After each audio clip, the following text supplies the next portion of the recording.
अब हम लोग जो है देखेंगे मैक्सवेल के लॉ किसके रिगार्डिंग। मैक्सवेल एक साइंटिस्ट थे, उन्होंने लॉ दिया था इक्वी पार्टीशन ऑफ एनर्जी। देखो पार्टीशन का मतलब होता है बंटवारा, इक्वी का मतलब होता है समान। तो सेम रूप से अगर डिस्ट्रीब्यूटेड हो राइट एनर्जी, इसको बोलते हैं इक्वी पार्टीशन ऑफ एनर्जी।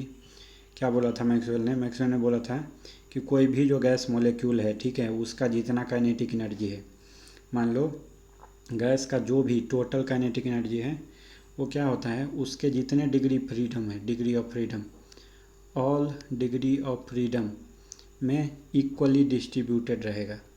और हर एक डिग्री ऑफ फ्रीडम का जो एनर्जी होगा वो कितना होगा, हाफ के टी। कब? जब ये एब्सोल्यूट टेम्परेचर टी पे हो। क्या मतलब है, अगर एक मतलब जो जैसे डिग्री ऑफ फ्रीडम है, ठीक है, तो मान लो 3 डिग्री ऑफ फ्रीडम है, हर एक डिग्री ऑफ फ्रीडम का एनर्जी कितना है, के टी बाई 2 यानी हाफ के टी। तो ऐसे बोला था। तो अगर हम देखें तो जो टोटल काइनेटिक एनर्जी है किसी भी गैस मॉलिक्यूल का वो क्या रहेगा, इक्वली डिस्ट्रीब्यूट रहेगा among it's all degree of freedom, जितने भी डिग्री ऑफ फ्रीडम है उसमें। और हर एक डिग्री ऑफ फ्रीडम का जो एब्सोल्यूट टेम्परेचर टी पे अगर देखें तो एनर्जी कितना होगा, तो 1/2 के टी। जैसे अगर एक ही मॉलिक्यूल गैस है तो एनर्जी देखोगे ईच डिग्री ऑफ फ्रीडम तो half k T. Energy related with all degree of freedom, तो मान लो total degree of freedom F है, एक के लिए है हाफ के टी, तो पूरा कितना काइनेटिक एनर्जी होगा, F/2 के टी। तुमको पता है जो एक्स डायरेक्शन में वेलोसिटी वही वाई डायरेक्शन में, वही जेड डायरेक्शन में, इनकी अगर स्क्वायर करें तो ये भी सेम आएगा राइट, यानी वी एक्स का स्क्वायर बराबर वी एक्स। और ये जो इसका जो मान होता है वो क्या होता है, VRMS का स्क्वायर बाई 3 के बराबर। क्यों? क्योंकि वी एक्स अगर तुम देखोगे तो ये आता है RMS का √3, यानी जो टोटल वेलोसिटी अगर वो RMS हम माने तो उसका x कंपोनेंट, y कंपोनेंट और z कंपोनेंट कितना आता है, RMS/√3 करने से हमको तीनों कंपोनेंट मिल जाते हैं। तो तुम जानते हो जो काइनेटिक एनर्जी होता है वो क्या होता है, हाफ mv²। तो हाफ m, अब भी कितना होगा, तो VRMS का स्क्वायर। यही किसके बराबर हो गया, KT/2 गुणे एफ डिग्री ऑफ फ्रीडम है यहाँ पे। तो अगर तुम देखोगे 1 डिग्री ऑफ फ्रीडम के लिए तो क्या हो जाएगा यहाँ पे, यहाँ पे क्या हो जाएगा, अगर ओनली 1 डिग्री ऑफ फ्रीडम के लिए देखा जाए क्या होगा, ऑल डिग्री ऑफ फ्रीडम के लिए इतना है हाफ mv² RMS का स्क्वायर, क्योंकि कितने हो सकते हैं मैक्सिमम 3, तो f का मान हो जाएगा 3/2 के टी। तो अगर हम 1 डिग्री ऑफ फ्रीडम के लिए देखेंगे तो क्या आएगा, तो यहाँ पे जो वेलोसिटी आएगा वो एक ही डायरेक्शन का आएगा। समझ रहे हो कि नहीं समझ रहे हो? देखो एक x डायरेक्शन में Vx, y डायरेक्शन में Vy, z डायरेक्शन में Vz। तो इन तीनों के मिलाने से हमको क्या मिलता है, तीनों के मिलाने से हमको मिलता है VRMS। किसी एक ही डायरेक्शन की बात करोगे, एक ही डिग्री ऑफ फ्रीडम की, तो उसके लिए वेलोसिटी का मान होता है V/√3। तो हमको क्या निकालना पड़ेगा, हाफ m अब V/√3 का स्क्वायर। सही बात है। तो 1 डिग्री ऑफ फ्रीडम के लिए देखोगे तो VRMS/3। अब तुमको पता है कि इतने को हम बोल देते हैं 3/2 के टी, हाफ mv/RMS के स्क्वायर को, तो ये 3/2 के टी है डिवाइडेड बाई 3 कहाँ से आया, अगर हम एक ही डायरेक्शन की बात करेंगे तो 1/3 करना पड़ेगा। यहाँ से हो जाएगा क्या, हाफ के टी। तो यही है कि जो ईच डिग्री ऑफ फ्रीडम का जो एनर्जी होता है वो हाफ के टी होता है, और ऑल डिग्री ऑफ फ्रीडम के लिए 3/2 के टी होते हैं। अब यहाँ पे हमारे पास एक क्वेश्चन दिए हुए हैं। क्वेश्चन क्या है कि एक cubical box of side 1 metre contains helium gas जिसका एटॉमिक वेट है 4, और उसका प्रेशर दे दिया है 100 न्यूटन पर मीटर स्क्वायर का। कहता है कि जब हम ऑब्जर्वेशन टाइम लिए थे 1 सेकेंड का, उसको ऑब्जर्व किए देखें तो एक एटम था जो रूट मीन स्क्वायर स्पीड से ट्रेवल कर रहा था, यानी VRMS की स्पीड से ट्रेवल कर रहा था parallel to one edge of the cube. जैसे ये क्यूब है तुम्हारा, ठीक है, जिसका लेंथ है L,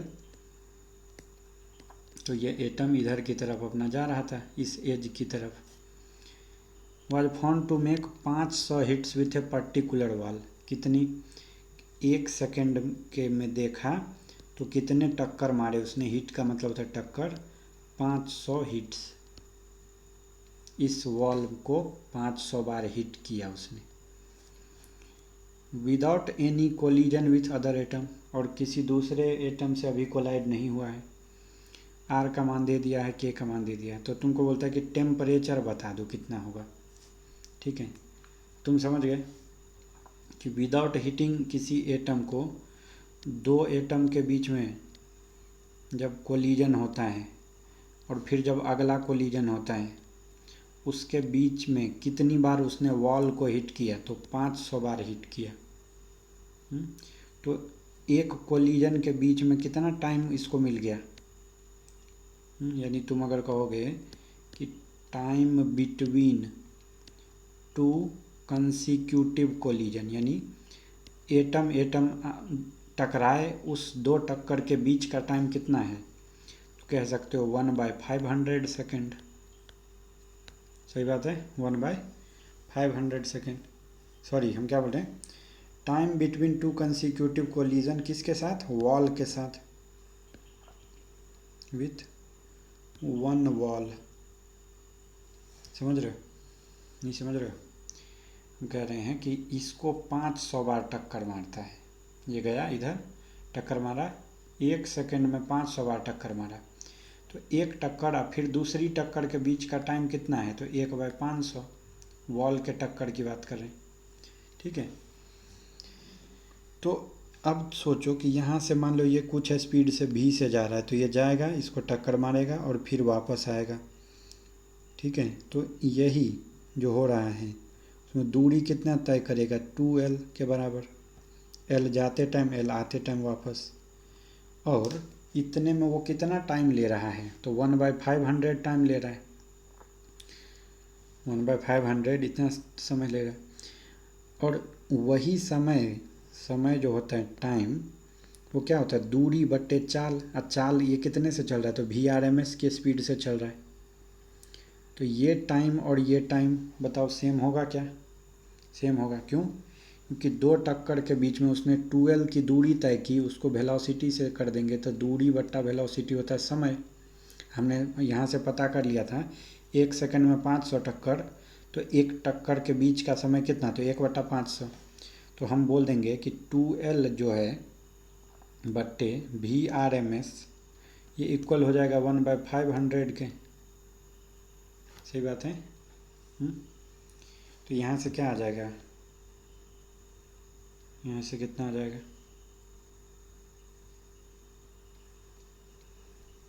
VRMS का मान आ जाएगा, L कितना दिया हुआ था, 1 मीटर, तो 2 गुणे 1/VRMS इजकल टू 1/500। तो यहाँ से VRMS का मान तो आ गया हमको 1000 मीटर पर सेकेंड। लेकिन हमको पूछा क्या है, हमको पूछा है कि टेम्परेचर बता दो। ठीक है, टेम्परेचर बता दो। तो टेम्परेचर कैसे निकालोगे, अब देखो तुमको एक बार जब VRMS आ गया तो हम देखेंगे आगे कि VRMS का मान होता है √3RT डिवाइडेड बाई m के बराबर। तो यहाँ से अगर तुम VRMS का स्क्वायर निकालोगे तो वो आ जाएगा 3RT डिवाइडेड बाई m। यहाँ से टेम्परेचर कितना आ जाएगा, VRMS का स्क्वायर गुने m डिवाइडेड बाई 3R।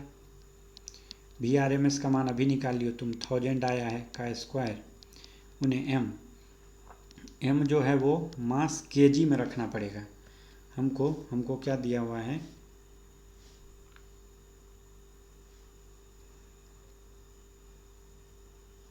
एक तो ये 3kT/m भी होता है। एनीवे चलो, तो ये डिवाइडेड बाय क्या हो जाएगा, एटॉमिक वेट जो है वो 4 ग्राम मान लो, तो kg में बदलने के लिए 4 × 10⁻³ 4 × 10⁻³ ये हो जाएगा मास, डिवाइडेड बाय 3 गुने आर का मान दे दिया 25/3, 3 से 3 कट गया, तो ये आंसर आ जाना चाहिए तुमको। कितना आएगा, कैलकुलेट करो। तो ये 1000 का स्क्वायर है, तो ये हो जाएगा 4000/25। 25 15 6 160 केल्विन आ जाएगा ये टेम्परेचर। ठीक है, यहाँ से तो हमने क्या किया, हमने VRMS को √3 RT/m लिखा और वहाँ से मान निकाल लिया। ओनली थिंग ध्यान देने का था कि जो मास जो हीलियम का दिया है वो 4 दे दिया था, किस में, ग्राम में, हमको केजी में कन्वर्ट करना पड़ेगा। दूसरा पार्ट बोला था कि इवेल्युएट करो एवरेज काइनेटिक एनर्जी पर एटम।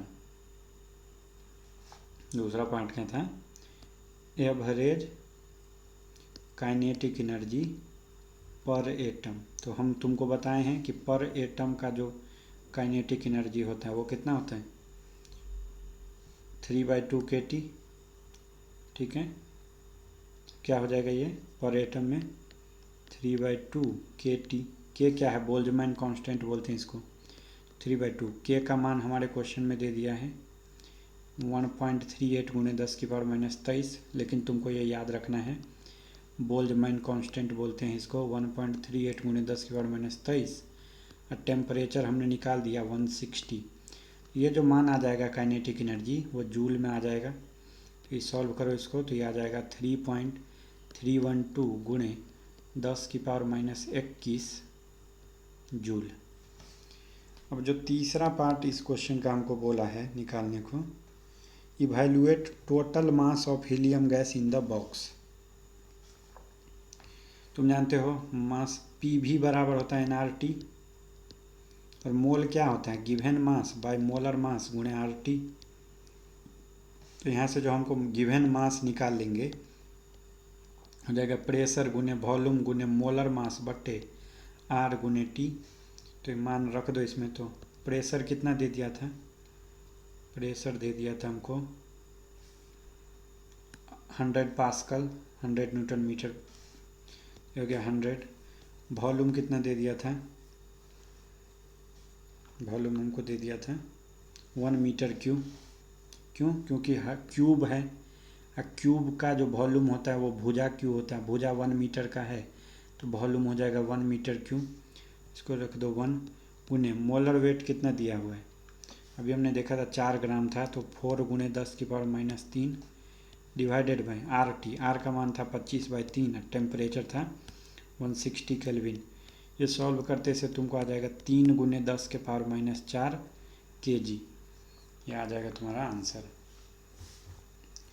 अब देखो different kinetic energy of gas, different जो है काइनेटिक एनर्जी ऑफ गैस और इंटरनल एनर्जी, इसके बारे में पढ़ेंगे हम लोग। पहला बात है ट्रांसलेटरी काइनेटिक एनर्जी, जिसको ET से दिखाते हैं, ET से। ट्रांसलेशन बता दिया तुमको, एक जगह से दूसरे जगह जाने को ट्रांसलेशन बोलते हैं। जो ट्रांसलेटरी काइनेटिक एनर्जी होता है वो होता है 12m गुने VRMS², और ये हो जाएगा 3/2 × PV, प्रेशर गुने वॉल्यूम। और काइनेटिक एनर्जी ऑफ वॉल्यूम भी कितना होगा, 12m VRMS²। तो जो total internal energy of ideal gas is kinetic, जो टोटल इंटरनल एनर्जी है आइडियल गैस का, तो वो किस फॉर्म में रहता है, केवल और केवल काइनेटिक एनर्जी के फॉर्म में। वो कितना होता है, 12m VRMS²। अब है अगर हम एनर्जी पर यूनिट वॉल्यूम की बात करें, यानी हम क्या करेंगे, एनर्जी को वॉल्यूम से डिवाइड कर देंगे। एनर्जी को वॉल्यूम से डिवाइड करते हैं तो उसको हम EV से दिखाते हैं। ये जो EV होता है वो एनर्जी डेंसिटी कहलाता है। तो क्या हो जाएगा, टोटल एनर्जी बट्टे वॉल्यूम, एनर्जी बाय वॉल्यूम। अब एनर्जी कितना था, 12m VRMS², अब बट्टे वॉल्यूम कर देंगे बड़का V से, तो हाफ। अब मास बाय वॉल्यूम को देखो, जैसे था हाफ, मास बाय वॉल्यूम क्या हो जाता है, डेंसिटी। तो इस जगह 12 ρ उन्हें VRMS²। ठीक है, समझ रहे हो नहीं समझ रहे हो? तो तुमको याद होगा जो हमारा एनर्जी था, एनर्जी कितना था, 3/2 PV। 3/2 PV किसके बराबर था, हाफ मास गुने VRMS² के बराबर। तो अगर हम ये प्रेशर का देखें यहाँ से, तो प्रेशर का मान आ जाएगा 2/3 गुने 12 ρ VRMS²। यहाँ से देखो प्रेशर बराबर क्या होगा, 2E/3V यहाँ से होगा ये E बराबर 3/2 PV, तो प्रेशर बराबर 2E/3 भी, 2/3 E का मान है हाफ रो VRMS का स्क्वायर बाय 2, तो ये कितना आ जाएगा 2/6 रो गुने VRMS का स्क्वायर आ गया ये। समझ रहे हो नहीं समझ रहे हो?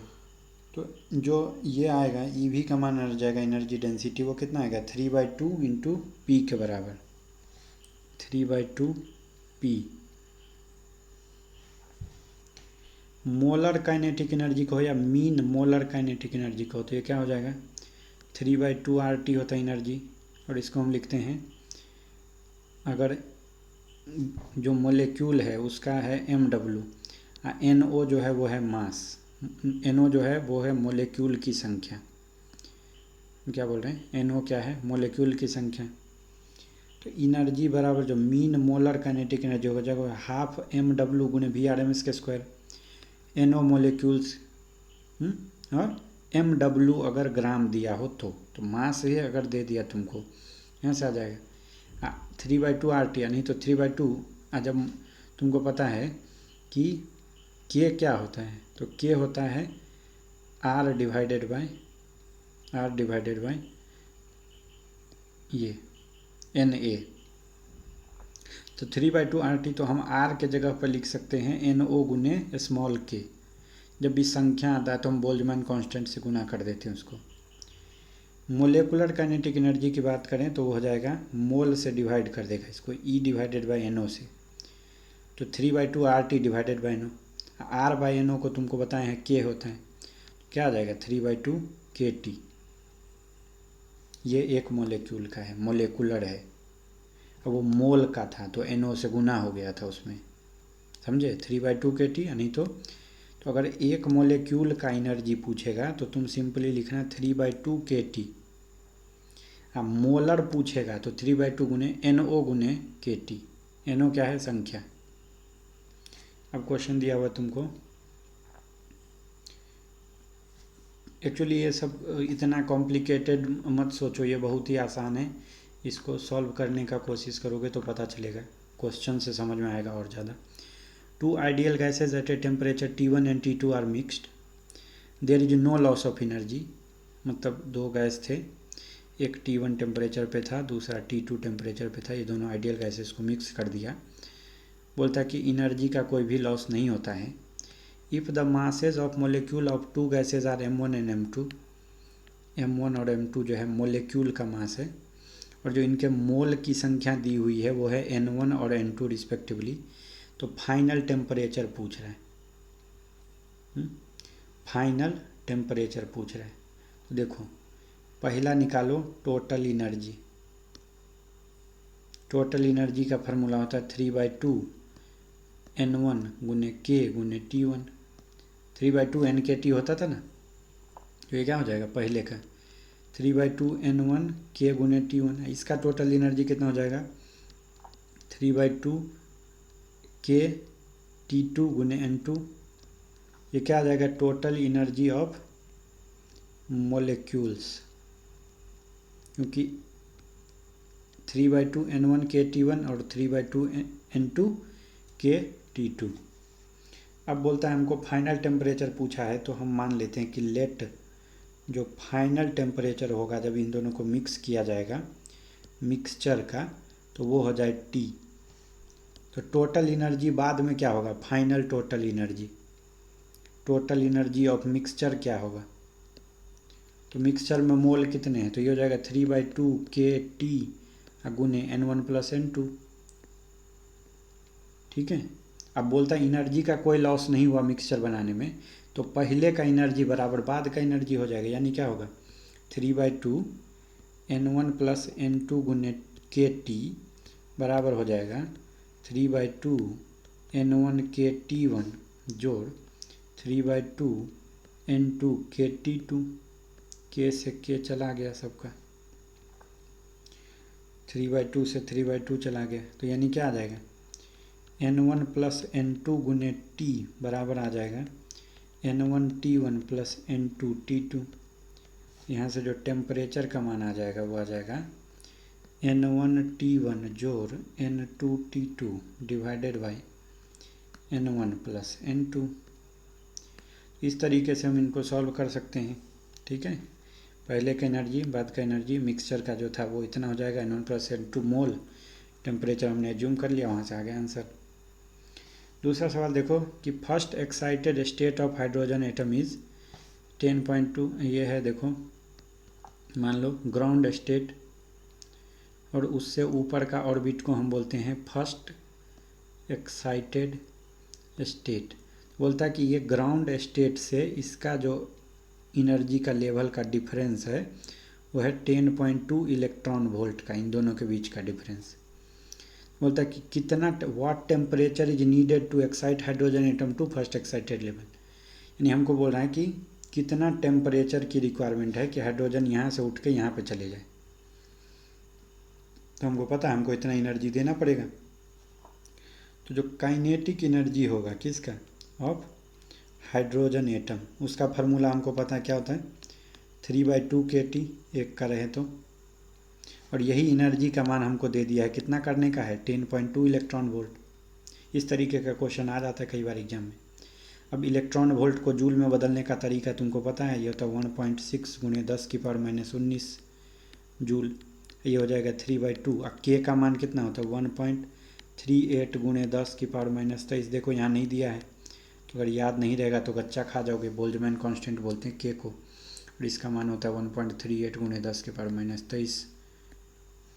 ठीक है, तो यहाँ से जो टेम्परेचर का मान आ जाएगा सॉल्व करते से, यहाँ आ जाएगा तुमको 2/3 × 10.2 × 1.6 × 10⁻19 डिवाइडेड बाई 1.38 × 10⁻23। सॉल्व करोगे केल्विन में आ जाएगा मान 7.88 × 10⁴ केल्विन। ये आ जाएगा, समझ रहे हो। अब जो है इस तरीके के सवाल बनाने में कुछ भी हमको दिक्कत नहीं आना चाहिए। नॉर्मली ये सब पूछ भी लेता है कई बार एग्जाम में। तुमको बेसिक कॉन्सेप्ट अगर पता रहेगा कि काइनेटिक एनर्जी होता है 3/2 kT, तो वो हम लगा देंगे यहाँ पे। अब हम देखेंगे different speeds of gas molecule. हम जो है अब देखेंगे different speeds of gas molecule. सबसे पहला बात आता है एवरेज वेलोसिटी। सबसे पहला आता है एवरेज वेलोसिटी। कोई भी गैस मोलिक्यूल के कितने तरह के स्पीड होते हैं वो देखेंगे। पहला नंबर है एवरेज वेलोसिटी। तुमको पता है जो मोलिक्यूल्स होते हैं वो रेंडम मोशन करते रहते हैं सारे पॉसिबल डायरेक्शन में और सारे पॉसिबल वेलोसिटी के साथ। तो अगर एवरेज वेलोसिटी निकालोगे गैस मोलिक्यूल का किसी कंटेनर में तो वो कितना आएगा, 0। क्यों, क्योंकि इधर की तरफ जा रहा था उसको इधर वाला कैंसिल कर दिया, इधर की तरफ जा रहा था उसको ये कैंसिल कर दिया। तो जो एवरेज वेलोसिटी देखोगे तो वो आता है 0। तो ये जो है एवरेज का साइन होता है ऐसा। तो ये जो वेलोसिटी है तो क्या हो जाएगा, v1 वेलोसिटी मान लो पहले मोलिक्यूल का, दूसरे मोलिक्यूल का, तीसरे मोलिक्यूल का, ऐसे करके vn डिवाइडेड बाय n, यही तो होता है एवरेज। ये क्या आ जाएगा, 0। अब है RMS स्पीड ऑफ मोलिक्यूल, क्या है, root mean square speed of molecule. देखो इसमें क्या है, नाम है इसका रूट मीन स्क्वायर। तो वो हम कैसे निकालते हैं, तो हम सबसे पहले क्या करते हैं, वेलोसिटी का स्क्वायर कर देते हैं। तो जैसे क्या हो जाएगा, v1 का स्क्वायर, v2 का स्क्वायर, उल्टा करते हैं यानी v3 का स्क्वायर, और फिर क्या निकालते हैं, मीन निकालते हैं। रूट मीन स्क्वायर में पहले स्क्वायर किया फिर मीन निकाला। मीन निकालने के लिए क्या करेंगे, तो तुमको पता है vn का स्क्वायर डिवाइडेड बाई n कर देंगे, और फिर क्या करना है, रूट कर देना है। तो ये हो जाएगा रूट। तो इसको हम बोल देते हैं VRMS। यानी हम क्या करते हैं, हर मोलिक्यूल के स्पीड को स्क्वायर किया, डिवाइडेड बाय क्या कर लिया, उसकी संख्या कितनी थी, n मोलिक्यूल था तो n से डिवाइड कर दिया और रूट कर दिया। तो इसको बोलते हैं RMS स्पीड। तो जो RMS स्पीड का मान होता है वो तुमको याद रखना है, वो होता है √3 kT/m, √3 RT/mw और √3p/ρ। ये सारे ही याद रखने हैं तुमको VRMS का मान। VRMS क्या होता है, √3 RT/m, या √3 kT/m। यह है मोलर वेट, यह है मॉलिक्यूल का वेट। अब आता है कि mean speed of molecules. Mean speed, अगर तुम मैक्सवेल का वेलोसिटी डिस्ट्रीब्यूशन लॉ देखते हो तो जो मीन स्पीड आता है, मीन स्पीड कहो या वेलोसिटी का मॉड लेके एवरेज निकालो, इसका मतलब पता है क्या, पहले केवल मैग्नीट्यूड रखा है, प्लस माइनस नहीं रखा, अब फिर एवरेज निकाला, तो इसी को बोल देते हैं मीन स्पीड। यानी हम क्या करेंगे कि सबका पहले v1 का मॉड निकाल लिया, प्लस v2 का मॉड निकाला, प्लस v3 का, यानी इसमें साइन जो है हमेशा पॉजिटिव रखेंगे, vn का मॉड डिवाइडेड बाय n कर दो, तो इसको बोलते हैं मीन स्पीड। एवरेज स्पीड 0 था, मीन स्पीड बात कर रहे हैं मॉलिक्यूल्स की, तो क्या कर रहे हैं, मॉड लेते हैं, तो यहाँ पे अब कैंसिल नहीं होगा, ये होता है √8RT/πm, 8 kT/π m। देखो जब k आएगा तो समझना एक मॉलिक्यूल की बात हो रही है, और जब तो यानी छोटका m आएगा मान, एक मॉलिक्यूल, और जब कैपिटल R आएगा समझना मोलर वेट आएगा, mw आएगा, समझे।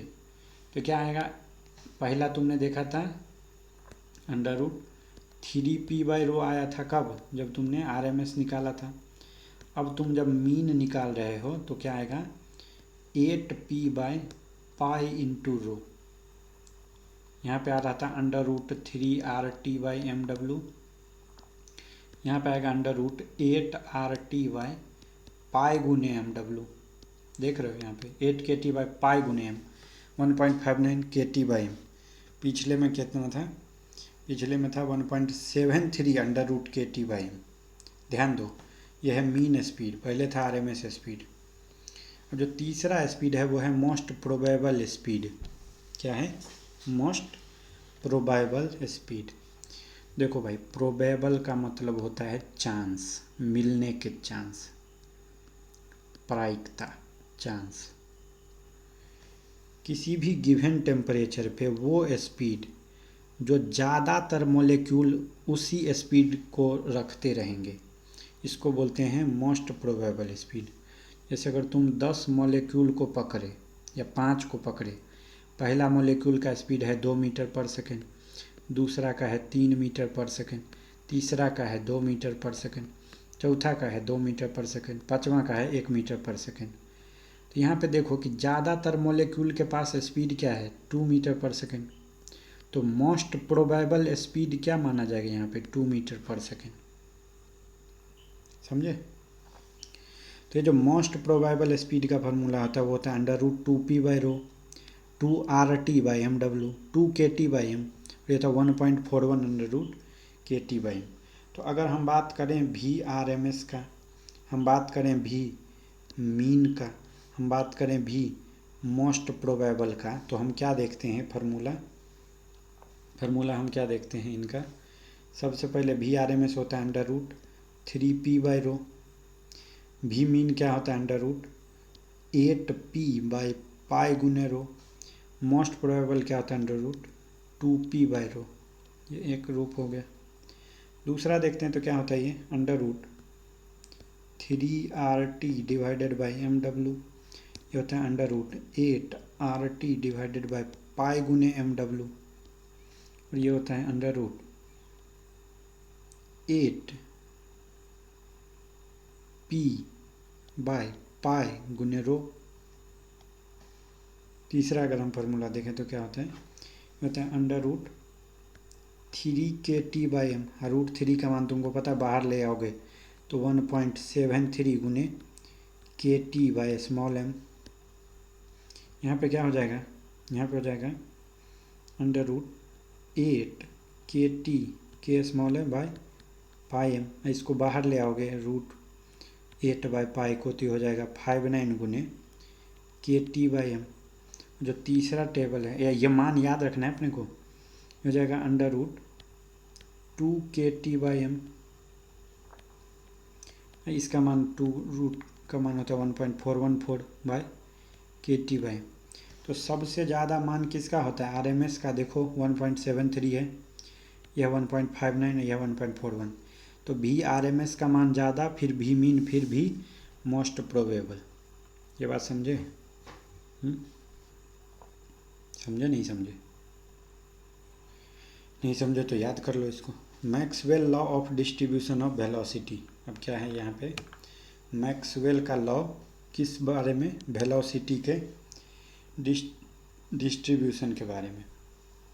नॉर्मली ये हम अपने केमिस्ट्री में गैसियस स्टेट चैप्टर में डिटेल में पढ़ते हैं।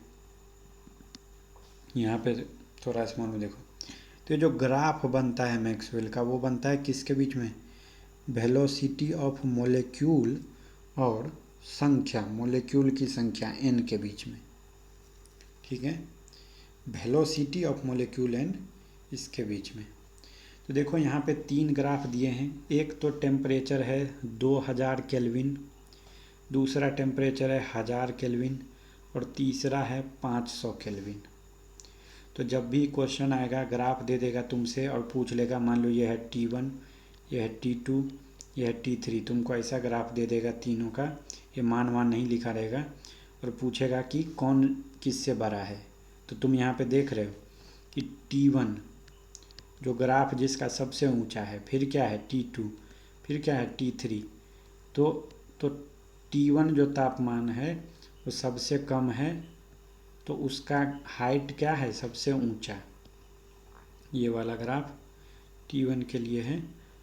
और जैसे जैसे टेम्परेचर को बढ़ाए तो ग्राफ कैसा हो गया, फ्लैट हो गया, सो गया। पहले इतना ऊंचा था हिमालय, अब थोड़ा कम ऊंचा हिमालय है, अब तीसरा हिमालय और कम है। ठीक है, ये देख रहे हो। तो अब अगर तुम देखोगे, ये जो पीक वाला टेम्परेचर होता है, वहाँ पे जो n की मान है वो सबसे ज़्यादा रहता है। सही बात है। जब तुम ऐसा ग्राफ बनाओगे, यहाँ पे n दिखा रहे y एक्सिस पे, तो ये वाले के लिए n का मान सबसे ज़्यादा होगा, इसके लिए कम होगा।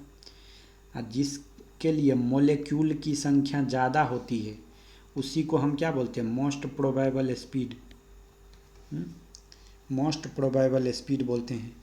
तो यहाँ पे n मैक्स है T1 के लिए, यहाँ पे n मैक्स है T1 के लिए, तो ये हो जाएगा भी मोस्ट प्रोबेबल। जैसे थोड़ा सा ग्राफ फ्लैट हुआ तो मोस्ट प्रोबेबल स्पीड थोड़ा आगे चला जाएगा, यानी तापमान बढ़ाने से मोस्ट प्रोबेबल स्पीड क्या हो जाएगा, बढ़ जाएगा। पहले यहीं पे था, अब यहाँ पे आ गया, फिर यहाँ पे आ गया। जैसे जैसे टेम्परेचर बढ़ेगा मोस्ट प्रोबेबल स्पीड क्या होगा, बढ़ता जाएगा। समझ रहे हो? चलो, तो तुम एक बात समझ गए कि तापमान बढ़ने से ग्राफ फ्लैट हो जाता है। ये ग्राफ जो है नंबर ऑफ मोलिक्यूल्स और वेलोसिटी के बीच में है, और कहाँ से मोस्ट प्रोबेबल स्पीड आता है, जो पीक वाला पॉइंट होता है ग्राफ का, वो हमको देता है मोस्ट प्रोबेबल स्पीड उस टेम्परेचर पे। तो यहाँ 3 टेम्परेचर पे ये दिया हुआ है। अब क्वेश्चन देखेंगे। क्वेश्चन दिया है कि average velocity of 10 particle in metre per second are, sorry average नहीं है ये, the velocity of 10 particle in metre per second दिया हुआ 0, 2, 3, 4, 4, 4, 5, 5, 6 ना। बोलता है एवरेज स्पीड बताओ। सबसे पहला पार्ट बोला निकालने, हमको बता दो एवरेज स्पीड। तो एवरेज तुम जानते हो, संख्याओं का योग डिवाइडेड बाय कितनी संख्या है, तो ये होता है भी एवरेज। तो क्या हो जाएगा 0 + 2 + 3 + 4 + 4 + 4 + 5 + 5 + 6 + 9। और कितने मॉलिक्यूल हैं, 10 पार्टिकल, तो यहाँ 10 से डिवाइड कर दो। तो जब जोड़ोगे तो आता 42/10, आ जाएगा 4.2 मीटर पर सेकेंड। दूसरा पार्ट बोला बता दो RMS speed, root mean square. तो क्या करोगे, पहले स्क्वायर कर दो, तो 0 का स्क्वायर जोड़ 2 का स्क्वायर जोड़ रूट मीन स्क्वायर, तो पहले स्क्वायर फिर मीन फिर रूट, जो 4 का स्क्वायर जोड़ 4 का स्क्वायर जोड़ 4 का स्क्वायर जोड़ 5 का स्क्वायर जोड़ 5 का स्क्वायर, 6 का स्क्वायर जोड़ 9 का स्क्वायर, डिवाइडेड बाय कितने हैं। पहले तो ये स्क्वायर किए, फिर मीन निकालना है तो 10 से डिवाइड करेंगे, अब फिर रूट लगा देना है, तो रूट तो कितना आ जाएगा, ये जोड़ोगे तो आ जाता है 228 डिवाइडेड बाय 10 का रूट, यानी √22.8, तो ये आ जाएगा 4.77 मीटर पर सेकेंड। और तीसरा हमको बोला है निकालने मोस्ट प्रोबेबल स्पीड, भी मोस्ट प्रोबेबल। तो देखो तो जीरो स्पीड वाला कितना मॉलिक्यूल है? एक। दो स्पीड वाला कितना? एक।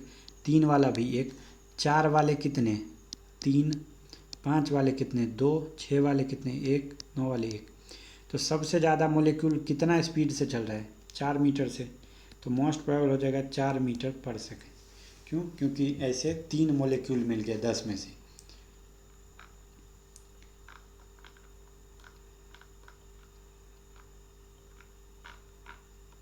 अब हम लोग देखेंगे दूसरा क्वेश्चन है, what temperature with the root mean square velocity of hydrogen be double of its value at STP. Pressure को कांस्टेंट रखा गया। मान लो कि V1 जो है वो है RMS स्पीड एट एसटीपी और V2 जो है वो है RMS वेलोसिटी बोलो या स्पीड बोलो, वेलोसिटी एट T2 टेम्परेचर। हमको ये टेम्परेचर बताना है। तो तुम जानते हो कि जो हाफ एम भी RMS का स्क्वायर होता है वो होता है 3/2kT। यानी हम अगर वेलोसिटी RMS का स्क्वायर करें तो वो प्रोपोर्शनल होता है तापमान के। यानी अगर हम V1 का स्क्वायर बाय V2 का स्क्वायर करेंगे तो वो आ जाएगा T1/T2। इतना समझ में आया? क्योंकि V स्क्वायर प्रोपोर्शनल है T के, तो V1/V2 बराबर T1/T2। यहाँ से जो T2 आ जाएगा वो क्या आ जाएगा? V2 का स्क्वायर बाय V1 का स्क्वायर गुने T1। हमको बोला STP, तो STP पे तापमान T1 कितना है? 273 केल्विन। और बोलता है कि वो तापमान बताओ जहाँ पे जो रूट मीन स्क्वायर वेलोसिटी है वो डबल हो जाएगा। यानी V2 क्या हो जाएगा? 2 गुना हो जाएगा V1 के। तो V2 के जगह पे रख देंगे 2V1 का स्क्वायर गुने T1। तो ये होएगा तो 4 गुने T1 कितना था? 273। यहाँ से आंसर आ जाएगा 81092 केल्विन। डिग्री सी में बदलने के लिए केल्विन को हम कर देते हैं 273 घटा देते तो आ जाएगा 819 डिग्री सेल्सियस। तो ये समझ में आना चाहिए कि कैसे हम VRMS को रिलेट कर सकते हैं तापमान से। अब हमको बोलता है calculate RMS velocity of oxygen molecule eight 27 degree Celsius. तापमान कितना दे दिया है? 27 डिग्री सी। केल्विन में बदल दो तो 27 + 273 यानी 300 केल्विन। किसका? ऑक्सीजन मॉलिक्यूल है यानी O2 है। तो इसका मोलर वेट कितना होता है? मोलर वेट, एक मोल का वेट होता है 32 ग्राम। तो कितना हो जाएगा? 32 गुणे 10⁻³ kg।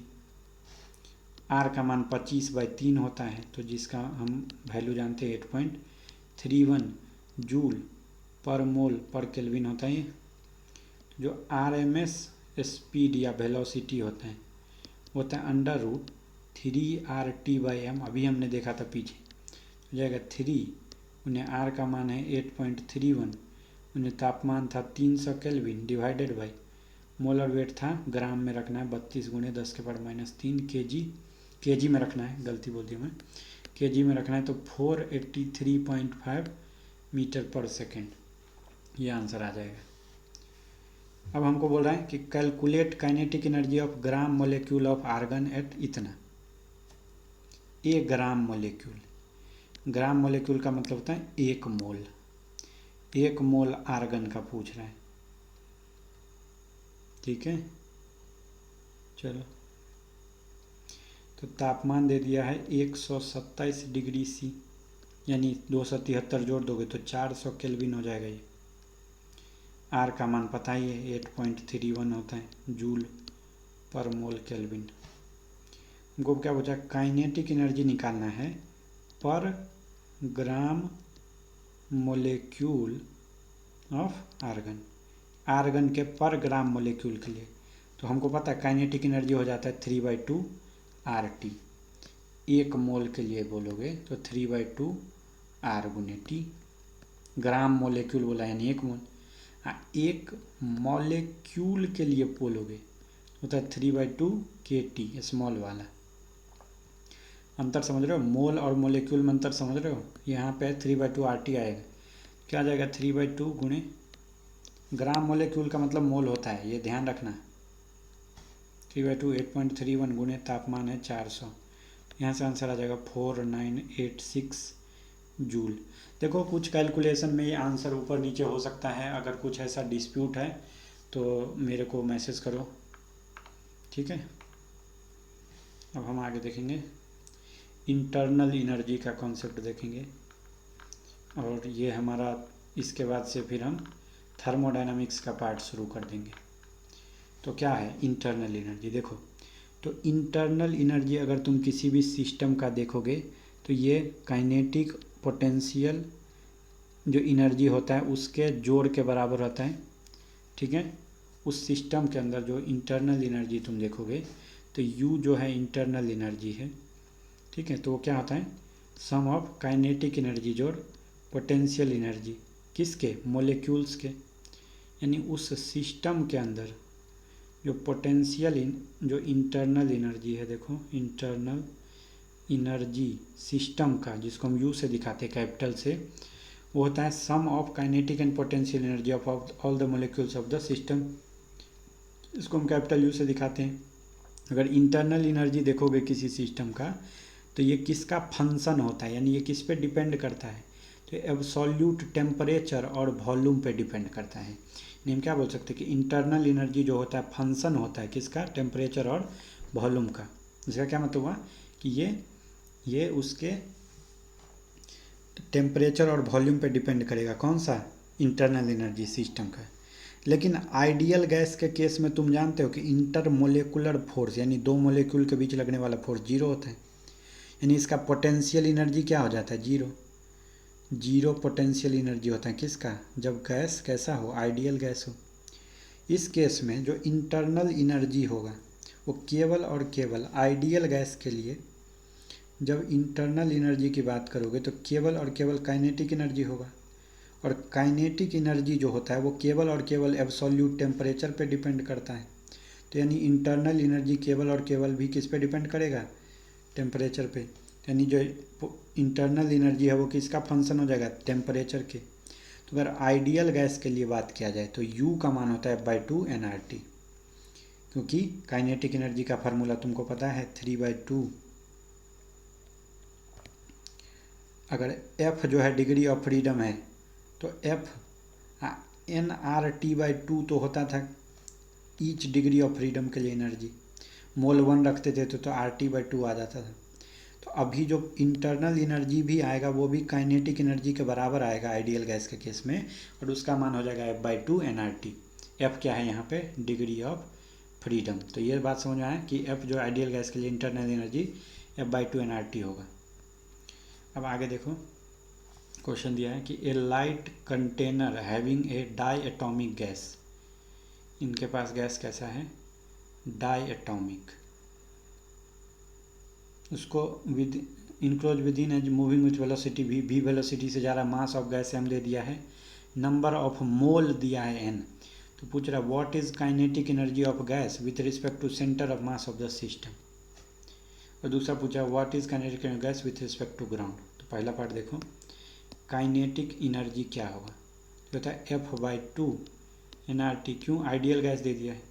और डाई एटॉमिक के लिए जो डिग्री ऑफ फ्रीडम का मान हो जाता है होता है 5, हो जाएगा 5/2 गुणे nRT, किसके रिस्पेक्ट में, सेंटर ऑफ मास के रिस्पेक्ट में। तो यानी ये क्या बोल रहा है कि मान लो जो गैस का मास है, मास ऑफ गैस वो कितना दे दिया है, कैपिटल M, टेम्परेचर कितना दे दिया है T, वो किस स्पीड से जा रहा है, v की वेलोसिटी से, जो काइनेटिक एनर्जी हो जाएगा वो क्या हो जाएगा 5/2 nRT।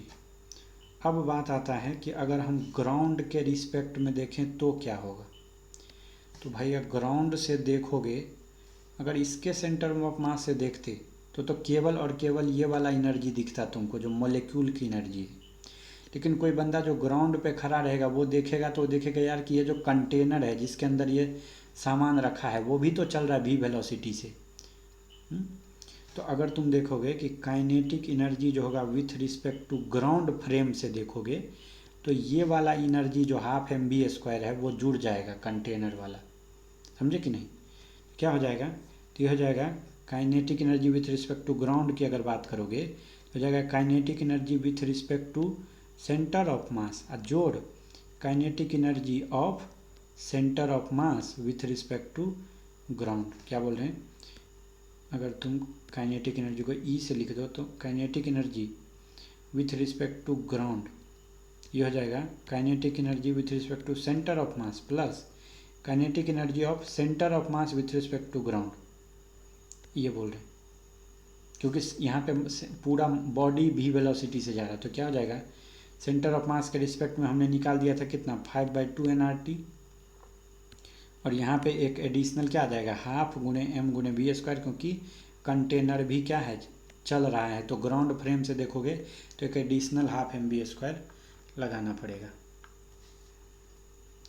अब एक दूसरा क्वेश्चन देखते हैं, बोलता है कि two non conducting container having equal volume v1 and v2, इसका इक्वल वॉल्यूम नहीं है, having volume v1 and v2, इसका वॉल्यूम v1 है इसका वॉल्यूम v2 है, contain mono atomic and diatomic, एक में क्या है मोनो एटॉमिक है, इसके अंदर कैसा गैस है मोनो एटॉमिक, इसके अंदर कैसा गैस है डायटॉमिक, दे आर कनेक्टेड, इस बीच में देखो ये कनेक्टेड है यहाँ से, pressure and temperature in the two container, ये पहला में P1 इसमें P2 इसमें T1 इसमें T2, इनिशियली ये जो कॉर्क है उसको बंद किया हुआ है, यानी ये दोनों आपस में अलग अलग हैं, स्टॉप कॉर्क को क्लोज किया हुआ है, और बोलता है कि अगर इसको खोल दिया जाए ढक्कन खोल दिया जाए यानी इधर से इधर पास होने लगेगा गैस, तो फाइनल टेम्परेचर और प्रेशर क्या होगा। तुम जानते हो कि PV बराबर होता है nRT, तो N बराबर हो जाएगा PV/RT। अब ये ढक्कन को अगर खोल भी देंगे तो जो मोल की संख्या यानी जो मात्रा प्रेजेंट है दोनों बॉक्स में वो तो बाहर से तो कुछ आ नहीं रहा है, तो मोल तो सेम ही रहेगा मिक्स करने के बाद भी, इसीलिए हम मोल निकालेंगे, तो मोल हो जाएगा N1 बराबर P1V1/RT1, और इसके अंदर जो पहले मोल था वो था P2V2/RT2। जब ये मिक्स हो जाएंगे, जब ये दोनों मिक्स हो जाएंगे तो मान लो कि प्रेशर हो गया फाइनली P, फाइनल जो प्रेशर है वो P, फाइनल टेम्परेचर है T, और फाइनल मोल कितना हो जाएगा N1 + N2, समझ रहे हो।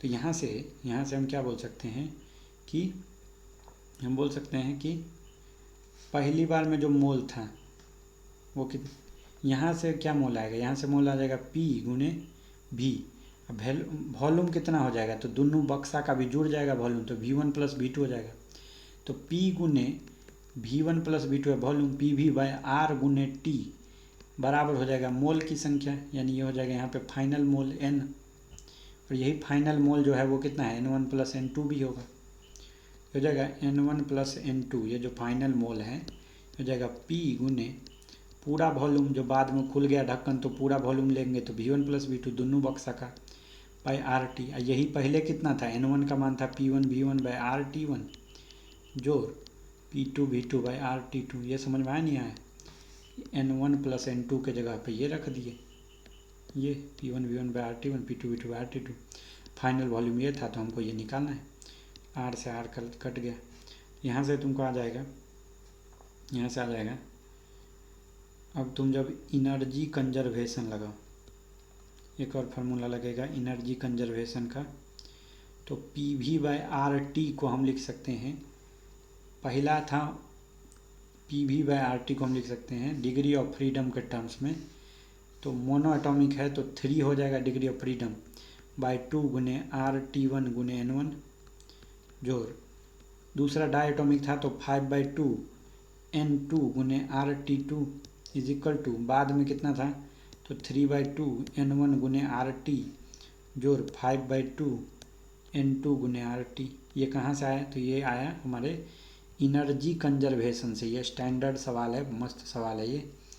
एक तो तुमने मोल की संख्या को मास कंजर्वेशन लगाए, यहाँ पे मास कंजर्वेशन लगाए, क्यों, क्योंकि जो नंबर ऑफ मोल रहेगा वो क्या रहेगा इसमें ढक्कन खोलने से कंजर्व, और फाइनल जो प्रेशर होगा वो क्या आ जाएगा प्रेशर, और जो टेम्परेचर होगा फाइनल वो सेम आ जाएगा दोनों गैस का। लेकिन एनर्जी क्या होता है, तो 3/2 RT1। तो पहले एनर्जी कितना था, तो 3/2 RT1 गुने N1। अब फिर डाई एटॉमिक के लिए हो जाएगा 5/2 N2 गुने RT2। बाद में 3/2 N1, तो सेम रहेगा, खाली RT और RT आ जाएगा। तो ये पहला इक्वेशन है, ये दूसरा इक्वेशन है। दोनों को सॉल्व करोगे तो जो टेम्परेचर का मान आएगा वो आना चाहिए। इधर लिख देता हूँ आंसर। टेम्परेचर का मान आएगा 3 गुने P1V1 जोड़ 5 गुने P2V2 गुने T1T2 डिवाइडेड बाई 3 गुने P1V1 T2 जोड़ 5 गुने P2V2 T1। यह आएगा टेम्परेचर का मान। और प्रेशर का मान आ जाएगा तुम्हारा 3P1V1 जोड़ 5P2V2 divided by 3P1V1 T2 जोड़ 5P2V2 T1 गुने P1V1 T2 जोड़ P2V2 T1 divided by V1 plus V2। तो ये आंसर आ जाएगा तुम्हारा टेम्परेचर और प्रेशर का मान। खाली कॉन्सेप्ट क्या समझना था कि फाइनल टेम्परेचर और प्रेशर सेम हो जाएगा दोनों गैस का। एनर्जी का इक्वेशन होता है F/2 nRT के बराबर। मोनो एटॉमिक के लिए हो जाएगा 3/2 N1RT1। डाई एटॉमिक के लिए हो जाएगा 5/2 N2RT2। बाद में भी मोल सेम रहेगा, तो फाइनल जो एनर्जी हो जाएगा वो हो जाएगा 3/2 N1RT, क्योंकि हमारा टेम्परेचर RT है फाइनल। ये हो जाएगा 5/2 N2 गुने RT। एक तो एनर्जी को इक्वल किए इन दोनों को जोड़ के बराबर इन दोनों के, और एक तो हमने मोल बराबर किया, तो वहाँ से ये क्वेश्चन सॉल्व हो जाता है। तो अब हमने KTG जो है काइनेटिक थ्योरी ऑफ गैस वाला पार्ट वो ख़त्म कर लिया है। अब हम थर्मोडायनामिक्स अपने नेक्स्ट वीडियो में देखेंगे। तब तक के लिए थैंक यू।